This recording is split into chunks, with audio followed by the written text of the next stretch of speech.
Name of the Black Metal by Dzvera. Author's notes.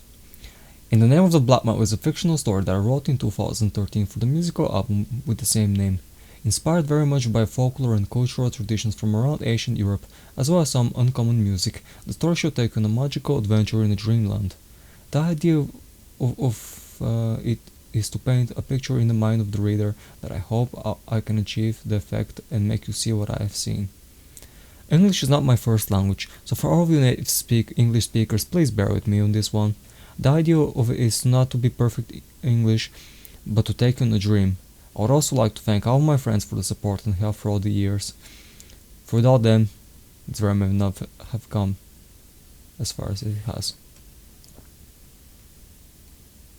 Chapter 1. The Medieval Hound. Raw ambience. Lightning and thunder shattered the night sky as heavy rain poured on the black ground. The landscape was grim, the land desolate. Nature and death battled for control over what was once a realm of brave and honorable men. No longer was this place a peaceful land. No longer did its people live in harmony. The scars of battles covered the landscape.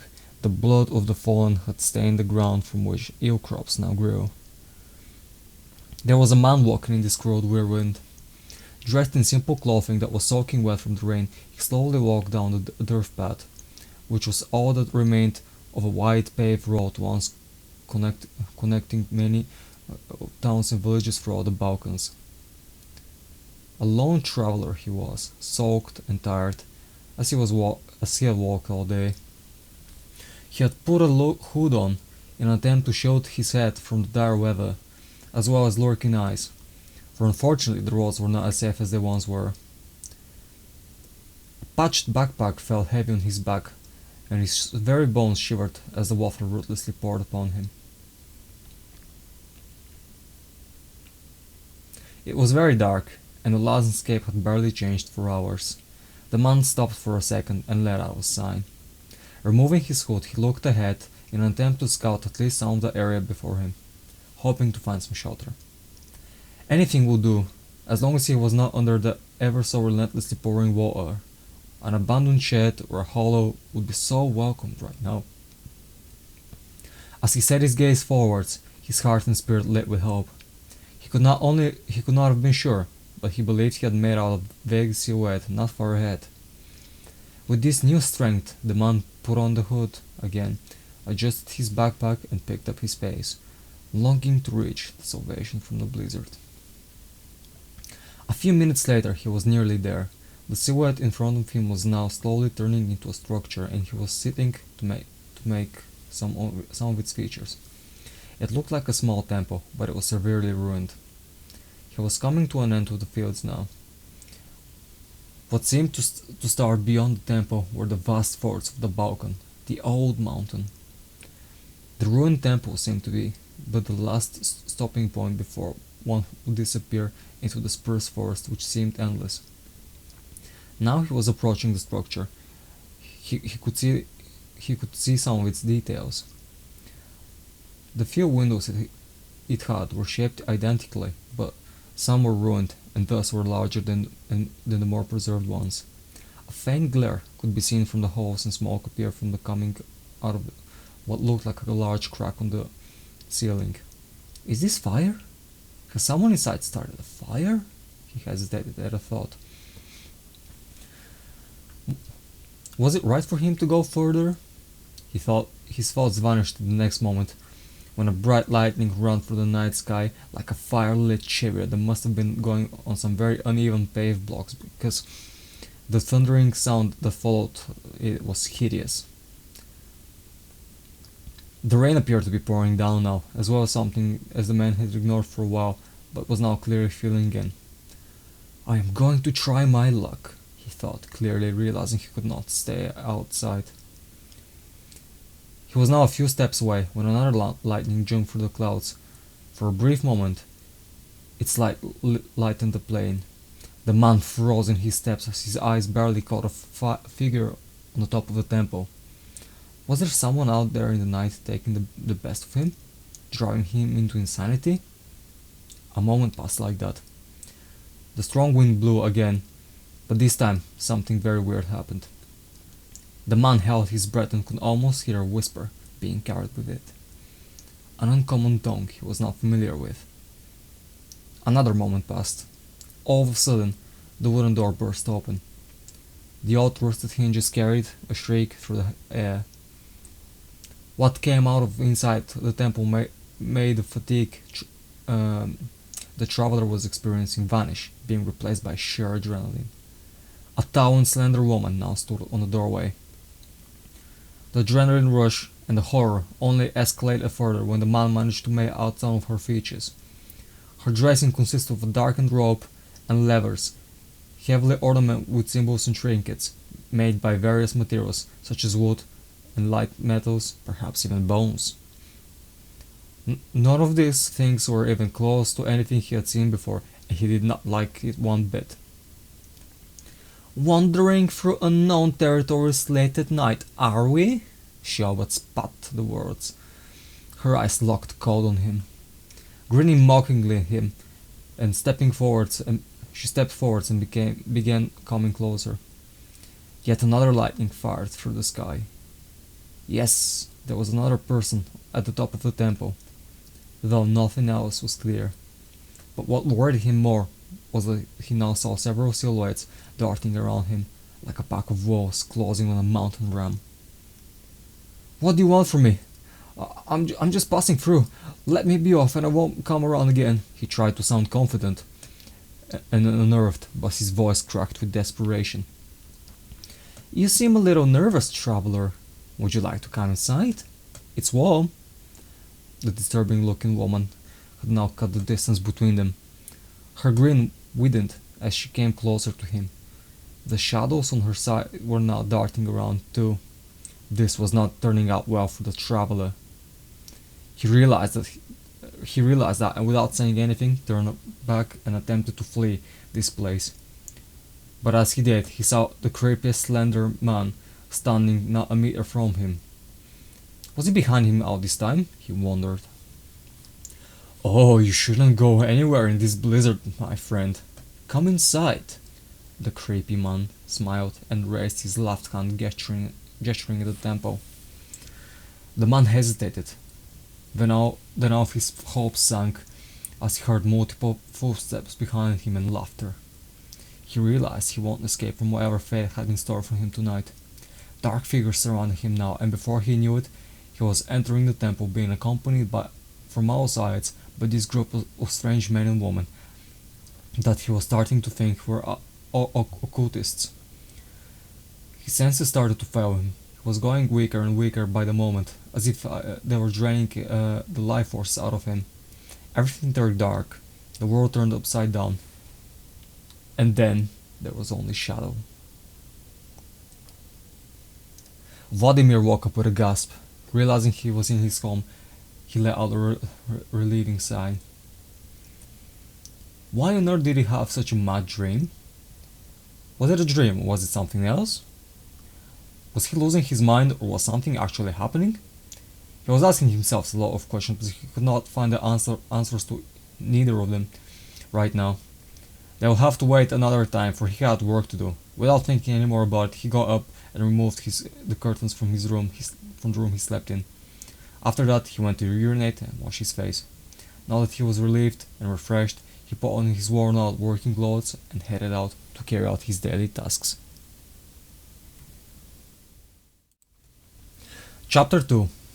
In the name of the black metal. Vladimir was just an ordinary man living in a small town of only a few thousand people under the eternally old mountain peaks of the Great Balkan. This place was not like the major cities and capitals in which most of the masses of people were residing in. There were no legions of people on the streets, no endless vehicle lines. If there were people on the streets, there were children playing or people rushing around doing their work. He was a maintenance man who earned his daily bread by going around in town fixing this and that. As he was making his way along, he thought of his strange dream. What did it mean? Where did it come from? Something did happen that night, but not in Vladimir's dream. High in the mountains of the North Balkan, a meeting was held. The weather was bad and the fog was thick, but despite that, a campfire was burning um, and was clearly visible. Small snowflakes were slowly descending from the black clouds above. Something about the fog didn't seem quite right. Strange figures darted around in the darkness between the trees, around the warm flames. This was no odd dream. This was a gathering deep in the realm of the forest shadows, where only a few dared to step foot into. "How is the preparation going?" Todor turned to one of the darting shadows, his feature representing a serious look of expectation.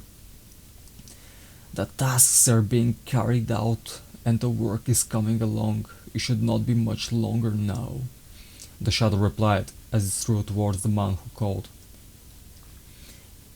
It took place just next to him, and both watched as the place around them was being reshaped.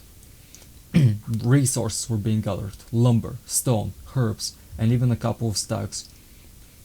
The others appeared to be working in coordination towards a common goal.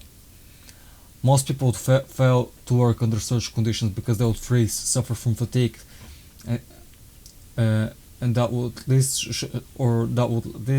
slow their face down. But not this bunch. No, they were like a group of honeybees, each one relentless, knowing their goal and willing to deliver whatever was asked of them, or perish trying.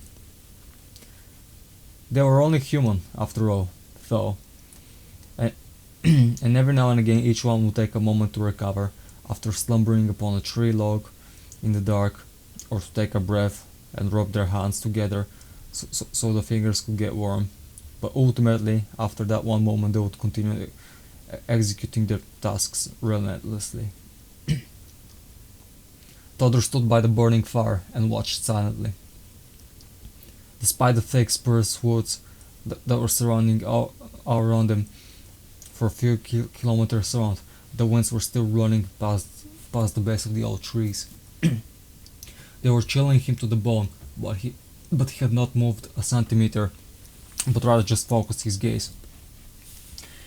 His eyes were targeting everything that was moving around him for a second or two, inspecting the progress that the peasants were doing.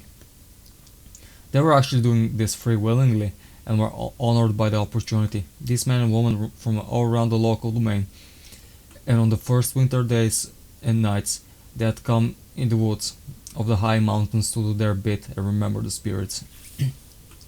They were part of the everyday society, and each of them had a job, a new profession, a craft, a skill to make a living of. But unlike the vast majority of society, which had grown cold and ignorant of the millennia-old traditions and culture of their land, they still carried the spiritual light inside of them, and they were that was what mattered the most. "Is everything alright?" the figure that was still standing next to him asked, clearly noticing that his mind was drifting off. Todor quickly snapped out of it and shook his head. "It's been a tiring day, with the preparations alone. Do not worry, friend. We will persevere," he said, and looked at the others one more time, after which he turned back to the other one. "I have been watching and studying these people of all around the globes for decades now, you know." He was now facing Del Arman. His serious features were steady, as if carved out of wood, unmoved even by the wind which battered his face. "This so-called civilization has turned us into lesser men. The people of the world have forgotten that they are part of the land and not its owners. One by one, they throw away the old traditions and forgot the divine deities of our forebears. They built concrete fortresses and live in numbers of millions in them, sucking the life out of the land and annihilating the fauna and flora, as if this would not have dark consequences." The look on his face now represented disgust in his eyes, deadlocked on the fire. A few of the others who passed by turned round for a second to hear what he was saying, but no one said anything. They were simply nodding their heads in complete mutual agreement. The first 10,000s of years were still within some reasonable limitations, but then the worst emerged: Judeo-Christianity. As he spoke the words, a couple of listeners hissed and frowned. Ever since the Christians spread their sacrilegious plague throughout our lands, we've been the hated ones, denied by all and chased by them, because we are still loyal to our ancient ideals and beliefs. Our people have been slaughtered and burned alive, accused to be warlocks and witches. Our old records and books burned to ashes in hopes that our kin would forget them. Our sacred temples and groves have been cut down, and churches have been built on top of them on top of our spiritual sanctuaries, to ensure that we would not reclaim them so easily. But we've never forgot. We've never forgiven. We stand together, as an opposition, as one, for what is worth. Those around him who listened cheered at his words of hope. Everything they did in their attempts to erase us forever will not matter soon enough. I see a few of you have gathered around. Give me the report.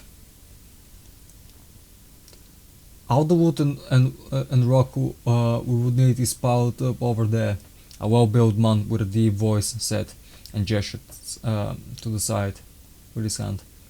His thick beard was being moved by the wind, and a drop of sweat ran down by the side of his temple. But he seemed satisfied. We have spotted some beast tracks around. Surely we could trap a couple of stacks if we run short of food, another younger and a bit more slender man said. Although he did not look that strong, his eyes were as shiny as a sapphire and sharp as a hawk's. There are plenty of mushrooms, herbs, roots and wild fruits we can use for food, medications and rituals, a woman nearby cheered. Her long blonde braid was going down her steady shoulders, down to her waist, and her face was expressing peace and pleasantness. Very well then, Todor smiled heartily. Let's get some rest then. It will be a long day tomorrow, and most certainly a long night. I advise all of you to go to your tents now and rest. You have done a great job here, and I'm sure the spirits are in peace.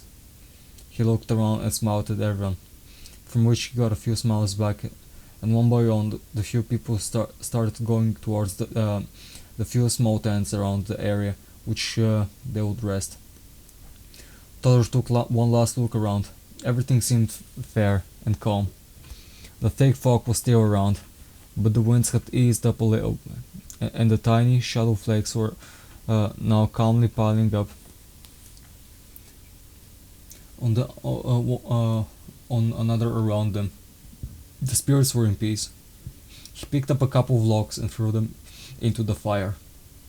The moist wood started smoking a little as the fire's tongues lingered it, but only a few moments after which it started slowly to burn. And with that, Todor's work for the night was done, and he slowly headed towards his own tent to get some sleep. Chapter 3: Black Forest and the Fog.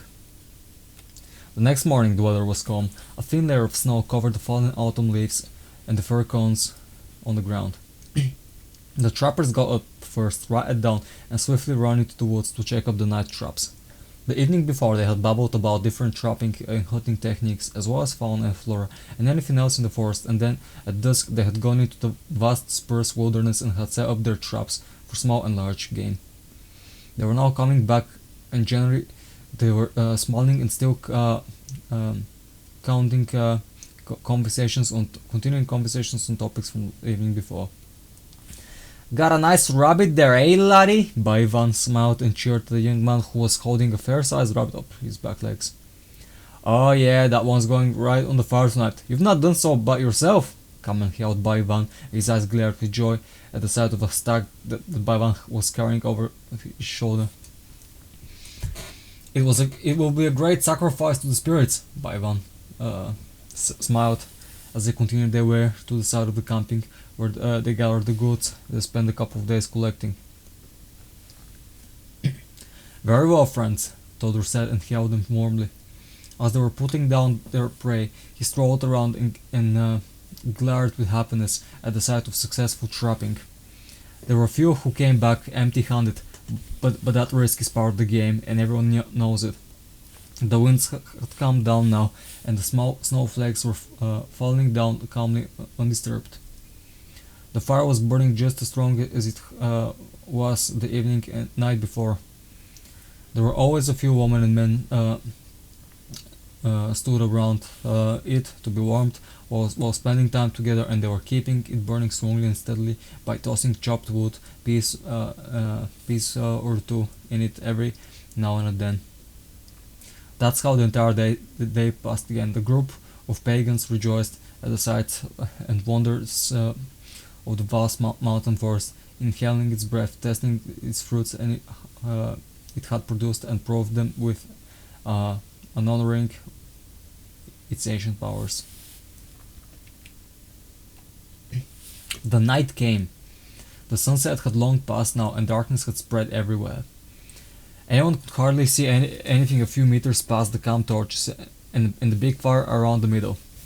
The thick mist and the black clouds had returned, almost as if they were guests, invited here as well. Everyone was now standing close to the fire, bracing themselves, seeking the warmth and grace of the fire. They could find the strength in their hearts to resist the harsh weather conditions.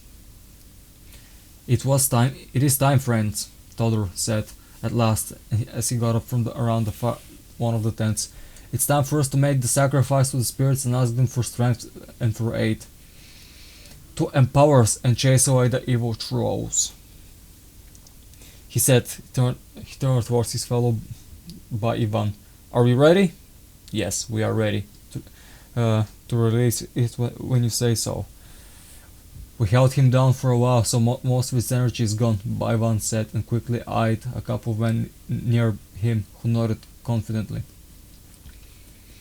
Let's not make the ancients wait then, Todor replied without hesitation, and pulled a fair-sized sharp hunting knife out of around his belt.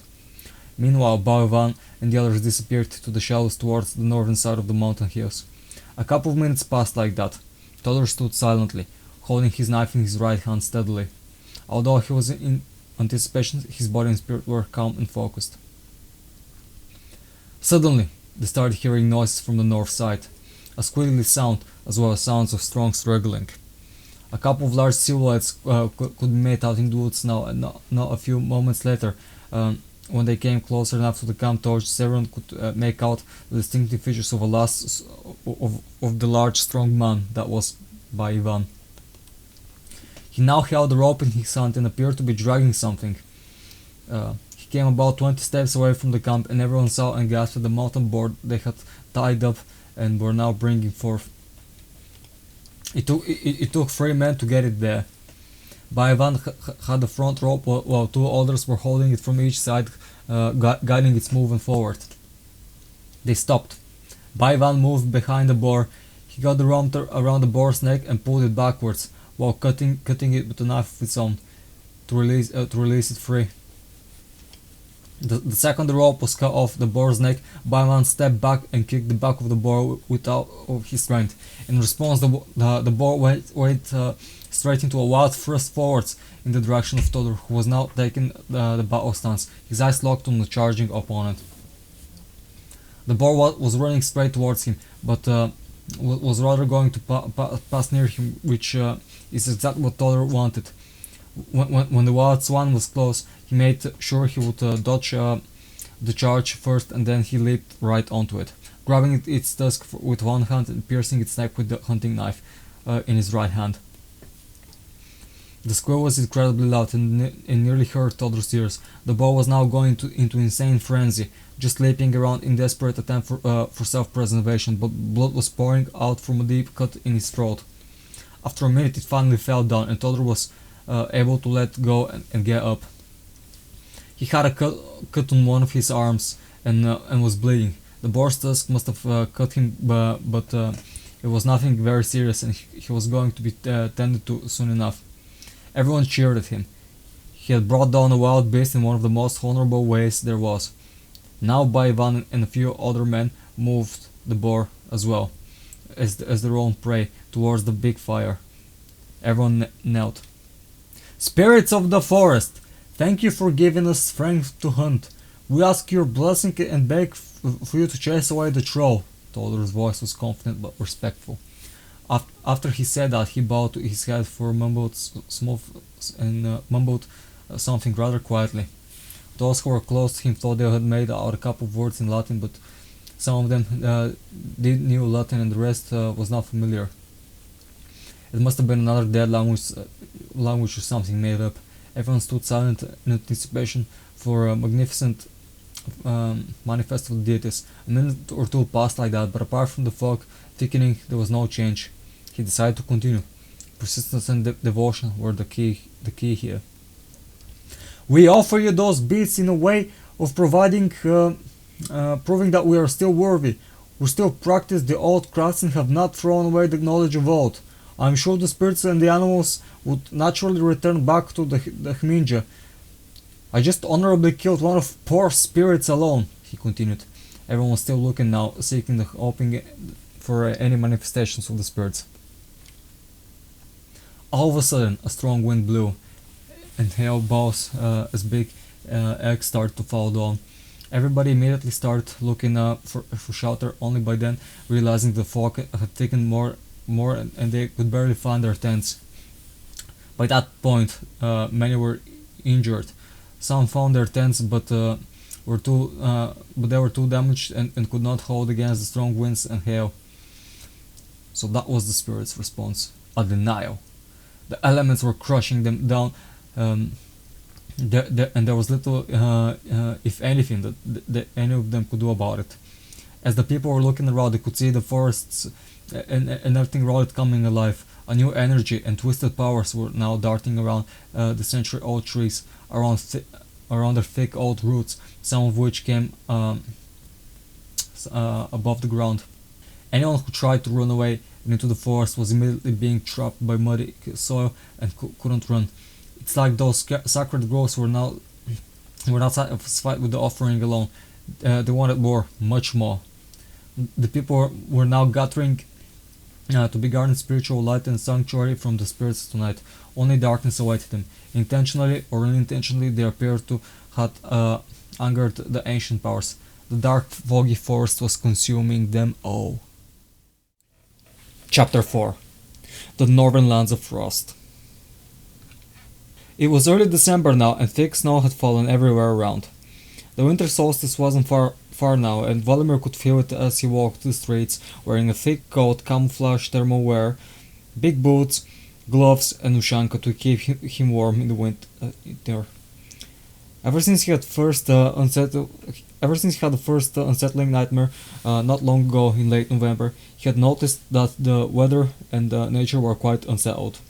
Of course, winter had arrived, and it was normal for the weather to be bad and for nature to be raw, but not like this. There was something unusual this time, and it appeared that he wasn't the only one who was thinking so. This was no ordinary December weather. It was like the land and the sky themselves had awakened, not just throughout the Balkans, but throughout the domains of entire Europe. People were reporting unusual phenomena and natural activities. Winds blew both gently and harshly, passing through streets and fields as if guided. The mountain's breath descended down to the towns and villages in the rural parts of the realm below, carrying the whispers of the old forests, the cold breath of the iced peaks. During the cold December nights, if the sky was not hidden by black clouds, vast auroras were a display for hours and hours for hundreds of kilometers. Even the stars themselves lingered with uncommon light, as if they were eyes from another world looking down upon the mortal man. Vladimir was noticing these changes too, and he was confused by all of them. He had not seen that many astounding coincidences in the nature during the 30 years he had lived for. Now, in the December nights, he sat on a comfortable wooden chair next to his fireplace, and he was thinking as his eyes were going from the fire to the darkness outside of his window, then back. What is going on with this world? He thought out loud as he opened a keg of meat and poured himself some in a wooden pint with the decorations of garden flowers carved into his sides. Although he wasn't quite the person who would usually focus on such abnormalities, this time the entire turn of events was making him feel quite unsettled. He got up from his chair while holding the pint of meat and walked towards the window. Raising a pint up, he took a big sip while watching the aurora outside, just like he had for a few nights now. Only this time around, he nearly choked at the sight in front of him. He immediately put the pint on a table and ran to his back garden. As he got out, the wind slammed into his face straight away. He got a few meters away from his home into the black garden and halted, held his breath and just frozen in steps, listening and observing. His eyes widened as his chin dropped from both amusement and disbelief. The wind carried a whisper. He could not understand anything of it, but when he realized that he could hear the quiet, steady mumbling carried through the air at night, then he looked up and what he saw nearly stopped his heart. There was shadow passing through the aurora.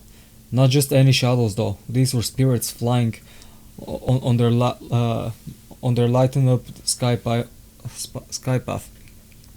Vladimir hesitated for a moment, then he turned back and ran back inside. The next moment he was in his living room, going through a dusty wooden bookshelf. He picked up what looked like the oldest of the books of his collection. Its papers wore the color of the tree drawing's heart. Its covers were made of worn-out leather, and the writing inside was done by uneven and unusual ink. But despite that, the relic was still preserved for its age. Although the book looked like something that most would throw away and forget about, its value was beyond priceless. Vladimir had one of the biggest traditional and cultural records that had survived the original ones, which was written before Judeo-Christianity came to these lands. It was a long time since he had opened the tome to enlighten his mind with its old secrets, but a vague memory from the past drove it to remember something. Vladimir glared as he found what he was looking for, a few pages with detailed descriptions of the days of Yule, the days of the winter solstice. Yule. The starting date varies from the 20th to the 21st of December, depending on the Gregorian calendar year, he was mumbling out loud as he was reading the old pages. Dark half of the year replenishes to the lighter half. Longest night, celebrated with much joy. Ah, there it is. Rebirth of the sun. Vladimir carefully turned the page over. There was a lot of information about this time of year, as it was one of the most important and sacred spiritual events. It was rebirth. He remembered his old grandparents telling him stories when he was a boy about every season represented a cycle of life. Spring was birth, summer was life, autumn was death, and winter was rebirth. Yule was the rebirth of the spirits, the divine holy light of our ancestral forebears. Rebirth. So that's what was happening. The immortal warriors from the spirit world had awakened and were traveling around. But why so early in December? The winter solstice was not for a few more days. Vladimir was remembering the old tales now. Oh yes, the holy 12 days of Yule were the time when the spirits descended down and came alive anew. But why now? Something very wrong must have happened. He closed the old tome and put it back on the wooden shelf. Now that the relic was carefully put to its safe sanctuary, it was time for more observations, hope for finding some answers. Vladimir went out and closed his solid wooden door, after which he slowly started walking down his backyard, watching the auroras and listening to the wind. A few minutes passed like that. High in the sky above, every so often dark shapes could be seen running through the night sky. The wind carried their whisper of uncommon unspoken tongue. Vladimir was trying to contemplate it, making sound with anything that would give him some answers. The whispers were present and carried a distinctive, thick, ghost-like tone with them. Although they were very quiet and hard to notice, those did not sound like ordinary whispers, but rather calls to arms. A cold sweat ran down Vladimir's temple. He was neither hot nor cold, no, he was shocked. The immortal warriors ran fiercely through earlier than expected and were calling to arms. The spirits of the honorable men, woman and beast were awake and on the move. But what had provoked them to act in such manner all of a sudden? That was the question that still needed answering. As he was trying to find out answers, the wind started to blow colder and faster. He shivered and he realized that there was no point in standing out there for so long, especially when he was not getting the answers he was seeking. With one last look at the sight around, and with a sigh, Vladimir turned around and headed back towards his home. Inside, he went back to his fireplace, to the warm and cozy finish his pint of meat, so he could ease his emotions a little. After a few minutes with the cozy fire and refreshing meat, suddenly Vladimir started to feel weary. It had been a long working day for him, and so he decided to get some rest. He picked up a thick beech log and threw it into the fireplace. As the log fell in the ashes, they crackled under the pressure and collapsed down a little. But only a couple of seconds later, the dry wood picked up and was freshly lit in flames and emerged. With a big yawn, Vladimir headed to his bedside. Chapter 5. In the Eyes of the Deceiver. The earthly realm was rich. Under the beautiful endless blue sky, vast continental and sea territories spread far beyond. This was a rich land, which could offer anything any living soul ever needed. The forests were full with fauna and flora, distinctive and unique to every land. Large and small birds flew above the crowns of trees, spreading their lovely songs, bringing messages from far away. Beneath the soil of the land, small beasts thrived, insects, mollusks, as well as other mammals like rats and moles. The river which passed through the domain going into the lakes and into the vast seas and oceans were full of life, even to the aesthetic ocean depths. Of course, nature kept its complex mechanisms always sharp and ticking. Everything had to be strictly balanced in harmony, or else there would be dire consequences. There were hunters in the forests, the rivers, the mountains, and the seas, but although their primitive feral instincts could sometimes drive them into mere frenzy and almost turn them feral, their spirits were always enlightened with all that was good in nature and never lost the special connection that was the connection between the hunter and prey. Another lynx scouted the edges of a wooded area in the northern domain, looking for his daily meal. It was the middle of the summer now, and there was lots of small game around him.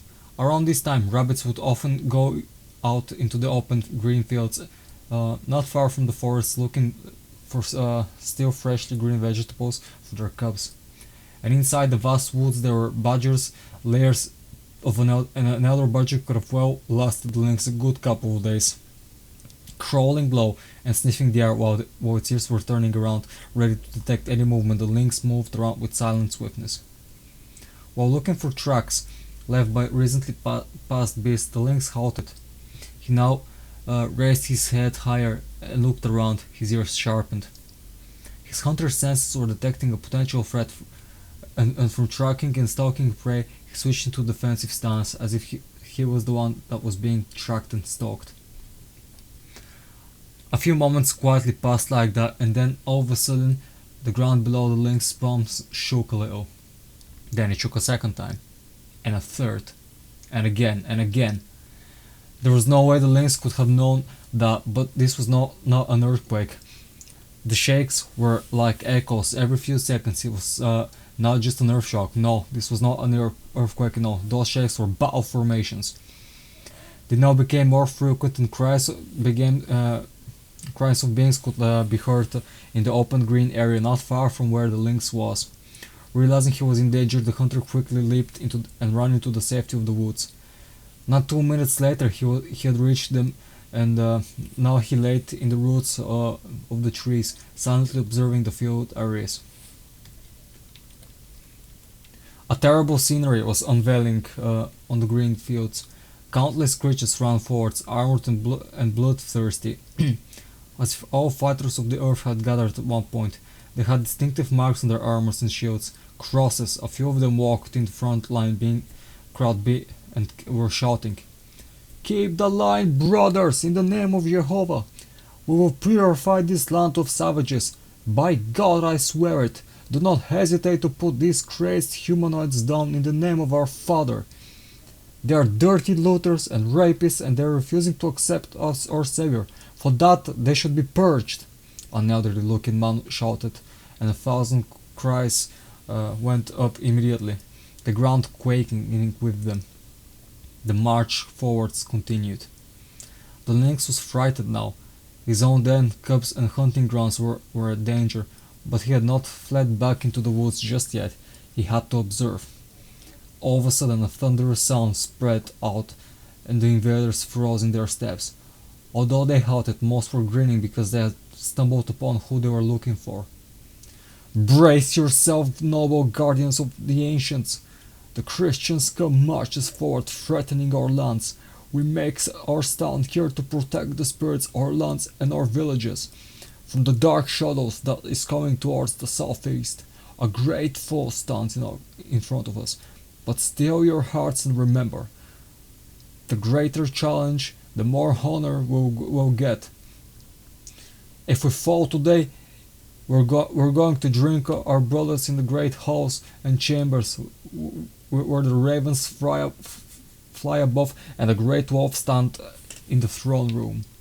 His voice carried through the land as if a cloud was picked up by the sea breeze. A seasoned warrior with a great axe and a leather armor rose up, followed by brave men beyond count. Instead of shiny armors, they were just leathers made out of animal forms, showing that unlike the invaders, they were not afraid of death. They did not hide behind huge shields. In fact, half their bodies had some, if any, leather. Most preferred a heavy weapon to render their foe with, instead of armors. As if out of nothing, the seasoned warrior shifted to the battlefield to the lynx with a blink of an eye, knelt in front of the lynx to get closer to his level, and softly said, "Run, my friend. Run straight to the mountain. A tidal wave is coming, and there is nothing you can do to stop it. They shall not purge anything today. Quite the opposite. It's time for us to cleanse the land. Run to the mountains and survive the tidal wave. After all is finished, you can come back down and start a new, better life without this threat. Go, now," he said. The lynx was looking in the eyes of the warrior the entire time, as if understanding every word that was being said. The hunter made a nodding gesture to the warrior, and the warrior gave him a hearty smile and hailed him. And with that, the elder was gone. The next moment, a charge sound that was louder than the sound of 10,000 wild horses' hooves on the ground in the ground gallop made the very ground tremble.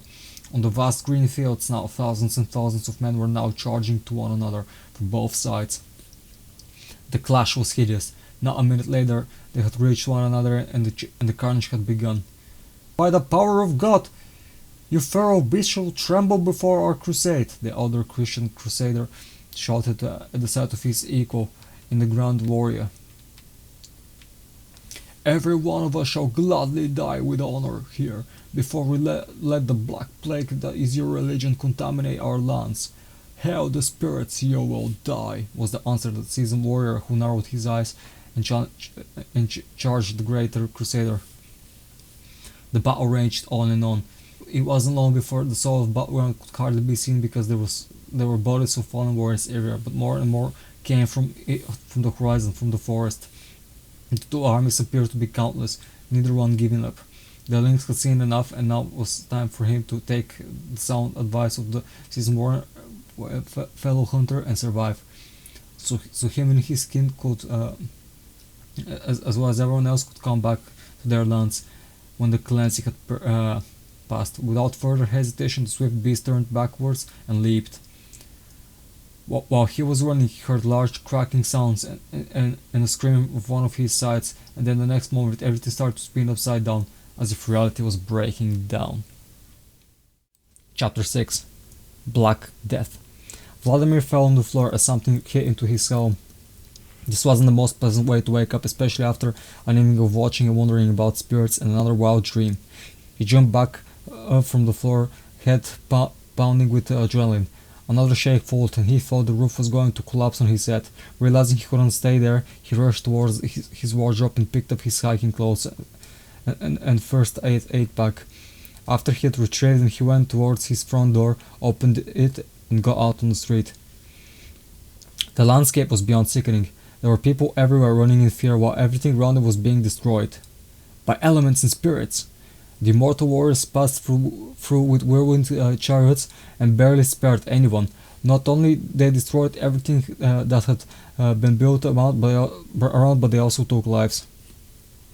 Run into the mountain and escape the tidal wave, the elder warrior had told the lynx. Vladimir was starting to think that none of his dreams were casual anymore, and he hesitated for a couple of seconds. But then he turned around and went back inside. He had to get out of there, and the quicker the better, with most important stuff and nothing more. Luckily he had already dressed in his mountain hiking clothes, which would have been just fine.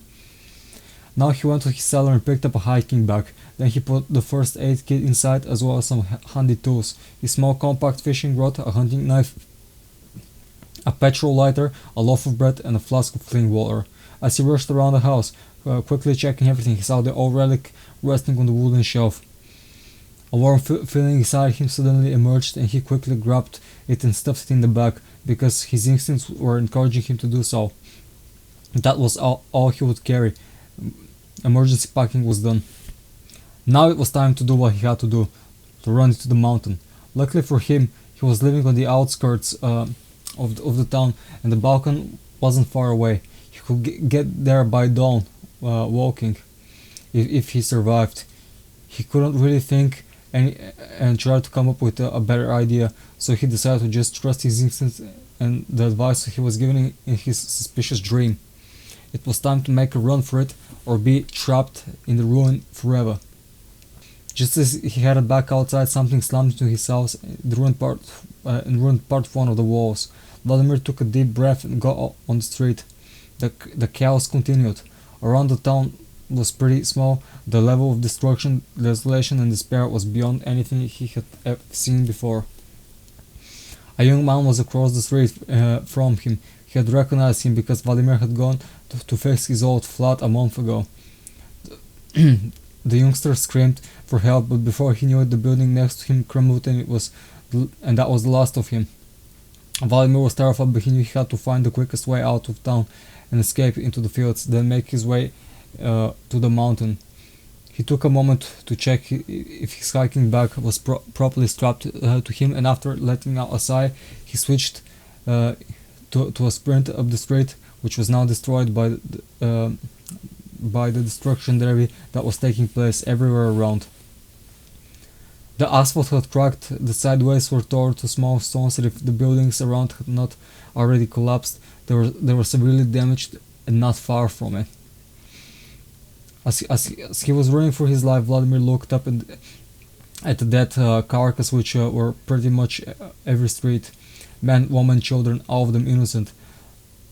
Some were butchered by different weapons, some were burned by out-breaking fires in their homes, some were killed in falling walls or run by insane drivers who tried to flee. The most shocking ones were the bodies which had decayed as if they were plagued by a wicked illness. There were quite a lot of them as well. Regardless of what their final fate was, they were all taken away by the spirits and the chaos around. But why was this happening? The spirits had always protected us, or at least it seemed so. Why every time he answered one question, more emerged? Why was this happening to these folks? Never mind for now. Every second was essential. It was time to regroup and continue.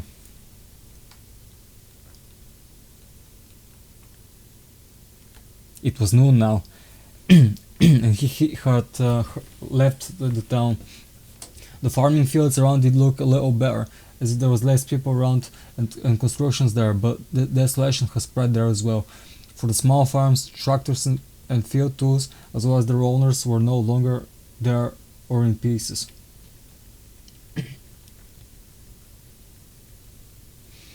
It wasn't more than 3 months since the farmers harvested the crops that the land had nourished for them, in order for the town to have supplies of well-grown healthy corn, flour, and other useful herbs and plants.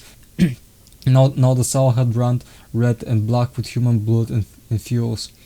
Vladimir stopped near a shack to eat a small loaf of bread he had, to drink some refreshing still water, and to catch his breath, because he had been on the run for a couple of hours. It wasn't particularly easy to rest. He had such a grim landscape in front of him, and he hadn't quite escaped to safety just yet, but he had to make the most of it.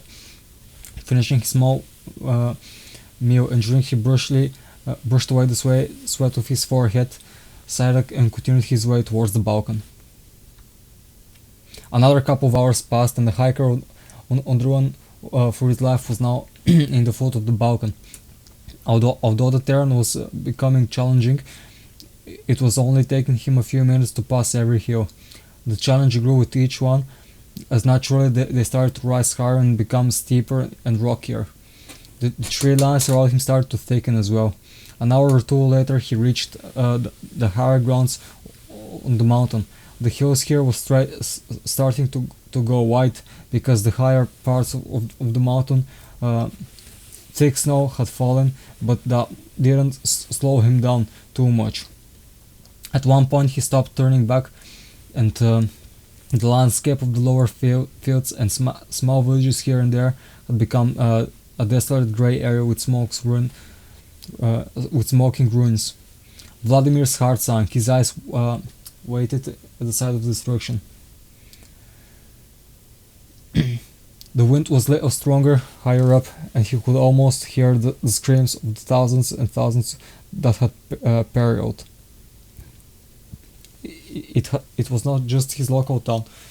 It went as far as he could see, and probably beyond. Although he was glad he was for his dream and had survived, he kind of felt like a coward as well. All those years he had lived with the idea of being an honorable and possibly never turned down a challenge, but now how could he face power of such latitude? There would have been not any point in his suicide. He had not known a force that could go against what he had fled from and survived. Evening was arriving now, and Vladimir decided to seek a place for shelter. He went into the wooded area to search for a suitable place to rest. A few minutes later he got out. He got to what appeared to be a hollow around the roots of a green birch, which might very well have been 2 or 3 times his age. Although it had snowed in the mountain, there was not any snow around it.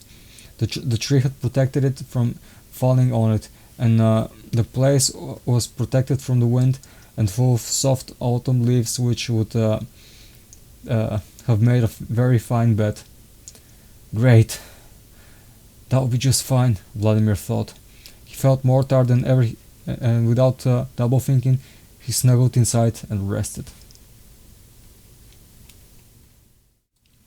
Chapter 7. Balkan, Old Mountain.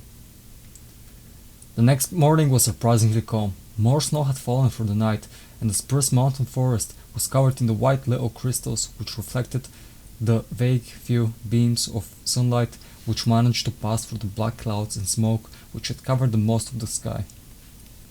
It appeared that although the fields below the mountains were desolated, the great old mountain had barely been affected, and had persevered yet again. It was no secret that throughout the ages countless battles had taken place around the Balkan, and thousands upon thousands of brave fighters have fallen, fighting for the sacred land they have lived on for hundreds of years, and yet the ancient peaks and woods were unmoved. Vladimir had survived the chaos as well as the cold night, although he was barely at all prepared for either of them. It was good that he had some military training, some knowledge of the land, as well as handy skills and crafts that he could use to sustain his existence. It was past dawn now, and after opening his flask to refresh himself with some of the water he had left, he got up and out from his sanctuary and started to examine his whereabouts. He was still fairly close to the end of the woods, and decided to go even deeper into the mountain, to find himself some food, more fresh water, and generally recover and think of what to do next. Venturing deeper in the vast woodland and higher into the mountains, Vladimir was hoping he could find some mushrooms which were still withstanding the winter frost, as well as possibly some sweet roots or even the mountain herbs and wild fruits. If he was lucky enough, he could also dig up some worms and try to catch himself some fish in the fresh, fast mountain streams. It wasn't long before he came across a couple of bushes with blueberries. Although under regular circumstances he would often doubt their worth, but he now went straight into the bush and carefully started picking them up. Using his ushanka as a basket, he carefully picked up the nearly frozen fruits and gathered them carefully. A few more minutes and he had half a hut full of berries. "Hello, sweet breakfast," the scavenger improviser happily cheered, and he moved to the side rock not too far from the bush to enjoy his gain. While enjoying his fruits, Vladimir thought about the balcony. It appeared that the legends about the ever so resilient mountain were true after all. He quickly munched the wild fruits and decided to continue looking for more goods or anything else that could be useful to him. For once, he was running out of water and he had to find some as fast as he could. Vladimir stood and looked around to check his surroundings. The mountainous beasts are probably gathered closer to the mountain lakes and streams. They know that they need and how far away they can get without them. If I could find a place where wild beasts gather, I would probably be able to find something important, possibly a body of water, something else that could be useful, he thought out loud, and decided to trust his instincts again, on which he was almost fully relying now. And just as if he was going for a refreshing walk in the park, he got up and started calmly walking around in a random direction in which he thought he saw a hedgehog with the end of his eye. There was no rush now, unlike this time yesterday when he was steadily sprinting while the small town he was born and had grown up in and had known his entire life had crumbled by spirits he thought were there to protect everyone. Regardless, the worst had been over, he thought, and sincerely hoped for it as he continued his walk. Half an hour or so passed in steady walking through the snowy wooden area. Slowly, minute after minute, the air started to become more and more moist. Vladimir took that as a good sign, as it hadn't rained during the night, and it had only briefly snowed by the looks of it, so the water vapor that was moistening the air must have been from a water body nearby. A few more steps and he was now hovering mist.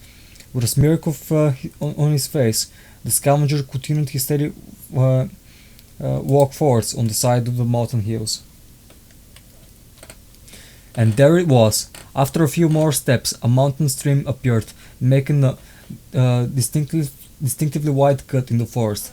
The area around the stream whereabouts was misty, as the water evaporated in a surprisingly rapid way, heated by its own movement.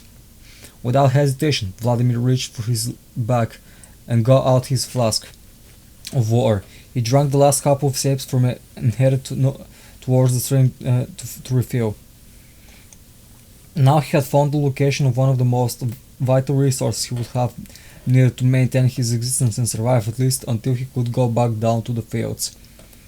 If that was even possible anymore. He had been right about the forest animals as well. A bit further down the stream, a grown male deer slowly approached the stream too. The animal turned his head towards him and eyed him, exposing his huge horns towards Vladimir, as he had not seen a man in a long time. Vladimir just stood silently next to the stream. After a minute, the deer probably decided that he is not a threat, since he hadn't done anything. He turned to the head back in the stream and drank. Realizing that he was exposed near the stream, Vladimir decided to retreat back to the safety of the thick spruce forest and look for more stuff he could use to his advantage. As he turned around ready to start climbing further the hills, he saw smoke arising from an area which seemed to be a few kilometers from his position.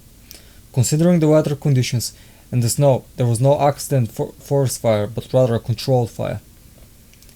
Where there was a controlled fire, there were people controlling it, Vladimir thought. He moved back to the cover of the spruce trees and thought about it for a second. On one hand, he was afraid to check if there were other survivors seeking shelter in the mountains, because if they were, they would all be struggling for survival and might attack him for his goods. But on the other hand, if there were survivors, they would probably be peaceful folk from the nearby villages and towns below, good people who he knew he would not do any such thing, and they were always helpful, as were everyone in his town. In their community, there had barely been any problems, and he had to believe that there would not be any now. Finally, he decided he would go, and started walking towards the area from which the smoke was coming, while his eyes feasted upon the wonderful place of the Balkan was. He only hoped he could get there before it became dark, because he would not be able to see the smoke in the dark, and his attempt to find a friendly soul that had survived the shattering would disappear into the night's darkness. While he was making his way towards his destination, Vladimir saw a familiar-looking plant, and he recognized it. He got filled with joy. It was a wart parsnip growing here, and Vladimir had been starving. The blueberries were great, but they did not make the hunger go away. He started digging with his bare hands, and after a few seconds he managed to pull out a few very good-looking parsnips. He made a pile of them, while taking them out one by one. Then he picked up the pile and took it back to the stream to wash them from the dirt. As he reached the stream side, he put down a pile and with his hiking bag on the ground and got his knife out. He cut out the green tops of the parsnip, threw them away, and then washed the roots from the soil. After he had done that to all of them, he put half of them back in his hiking bag, and the rest he took in his hand and started eating. He had the Balkan for providing him with food when he needed it, and off he went, back to his journey towards the smoke of hope. Chapter 8. The Shadow Upon Us. The sun was far away, settling behind the horizon. Vladimir pressed onwards toward the area he had seen from the lower ground a couple of hours before. It was getting hard to see now, but he could still make out some of the smoke not far from him. He had kept going on and found out at least what was there, if not anything else, and fast, because the sky was darkening and soon he would not be able to see anything. He got to a small open area near the top of one of the higher hills. For his surprise, there was starting bright, calm, and rather beautiful young woman. With long golden braided hair and leather clothes, she had created herself a small fireplace near the stone wall, and was roasting what appeared to be a rabbit next to it. She noticed him and smiled warmly. "Good evening," she said, still smiling. "You must be cold. Come, sit next to the fire if you want." "Thank you," Vladimir replied after a moment of hesitation, and slowly approached. What he found quite strange was that the woman, who appeared to be a scavenger just like he was rather calm, almost if she was prepared for this. "My name is Irina. By the way, it's good to see another strong survivor." She glowered at him warmly, and then she looked at the rabbit and pierced his body with a knife of her own to check if the meat was roasted from the inside. She shot a look of approval. "I'm Vladimir. It's nice to see another living soul too. Only yesterday I saw most of the people I had known my entire life perish in front of my eyes," he said with a note of relief, seeing that she was very open and calm as he could be as well. "Do you know what happened yesterday?" he asked, knowing she had obviously something to say about it, maybe something that could answer some of his questions. "A cleansing of the land," Irina replied without hesitating. She was still surprisingly calm for someone who had just survived the mere fall of civilization. "Pardon?" Vladimir was shocked and did not know what to make out of it or how to properly react. A cleansing of the land? What? From what? He asked. He looked at him without a look that illustrated both surprise and a frown, as if she did not expect him to ask that. The unworthy defilers, have you not had the visions in your dreams? I doubt we would be here right now if you hadn't. Hundreds of years ago, the Judeo-Christians invaded those lands and destroyed our culture. They started to cut down our sacred forests, destroying our pagan structures, and built churches upon them to make sure that we would not rebuild them. This was bad, but as of the last 300 years, it became worse. The established civilization decided to take a so-called industrial path and develop unstable short-term technologies. Her face was not so composed anymore. She was still smiling at him, but not with the same warmth. She was clearly disturbed by the thought of the past. Vladimir was a composed and understanding man, and not the kind of who would encourage anyone to discuss delicate topics so easily. But he had to know. And so they did, she continued with a sigh. They expanded them and started to exploit the vast lands, destroying everything they thought they don't need, including ancient knowledge and lands that had been untouched for thousands of years. The population of the unworthy people who cared for nothing save short-term profit grew out of control.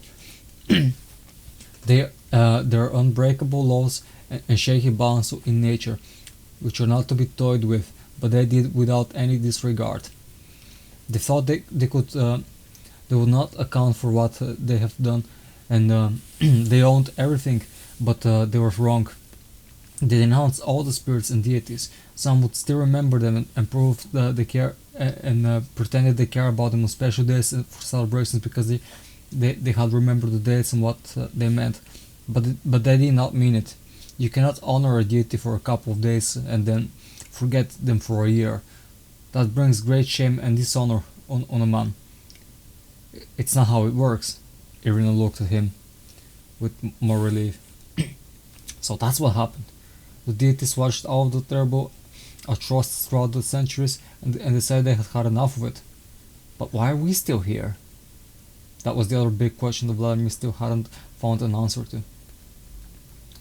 Because we remember them, Irina said softly. You must have always honored the traditions and cared about them as you should have. That's why the deities guided you through the visions. I'd kept the old traditions in my parents' thought through me to when I was a young maiden, just like their parents had taught them. Our family was still living in the modern world we adopted, but that did not mean we grew ignorant. That's why I was given a vision to run to the mountains for sanctuary and protection, and to keep us safe until the land was cleansed. Her voice was calm and steady. So, now what happens? Vladimir asked almost stupidly. We survive and wait. In time, the scorned lands will heal. The towns and city will become rocky formations, and the forest shall expand further down the fields. The fauna and flora will naturally reclaim what was taken from it. This unworthy civilization.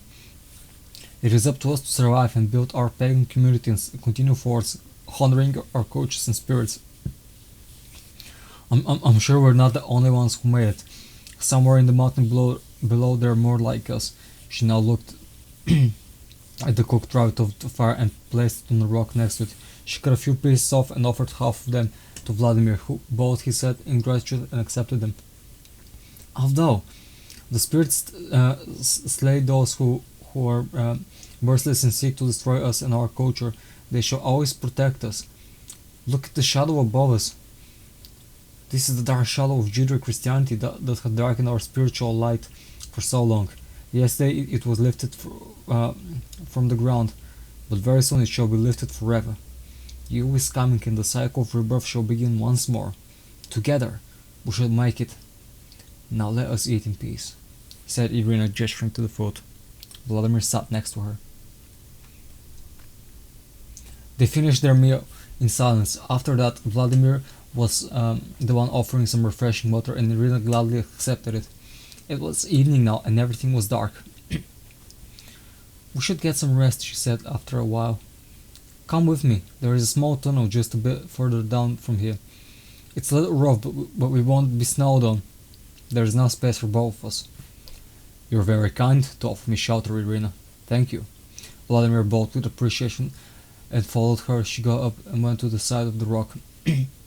"We should treat everyone the way we want to be treated. Besides, that's how people act in communities for which they actually care about," she pointed out.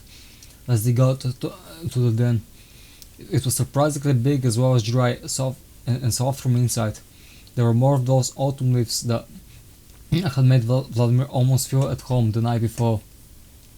And so they rested, protected by the ancestors. They rested while the dark shadow upon them started to fade away, blown by the winds of change for the better. Everybody deserves the chance to fight for what they believe in, and they had. Now was the time. Now it was up to them to make sure that such dark shadows would never fall upon their realm again. Never again would they allow their tradition and cultures, as well as the man's nature, to be contaminated by an evil force. The shadow upon them had been lifted, and the Yule was nearly due to arrive. It was time for everything to start anew. The rebirth of the sun. The rebirth of what once was. The rebirth of life. The end.